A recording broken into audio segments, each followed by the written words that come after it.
It's Yariv Piron. Yeah, it's probably Yariv. Yariv. We've seen Yariv in the discussion forums a lot. He's terrific. Hello, Yariv, if you're watching. Who writes, the word democracy appears repeatedly in Leaves of Grass, and Whitman's individualism can be identified with the American spirit.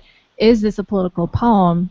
And there's a follow-up comment from Nathan Walker, who says, actually, this poem envelops and extends beyond politics. So I thought we could talk for a second about what's political about. Politics of Whitman. Politics okay, of cool. Whitman. Yeah, and Eric and I were actually in a thread together about this very topic. You were in a thread together. I mean, this is virtual stuff. And Julia, I'm always very happy to thread with you. So I want to talk for a second about the birth of this poem as a poem. But it's got to be quick. Okay, Whitman's on a bus, and he's on and on the bus. We can see it in the shakes of his handwriting, and from other notes we have.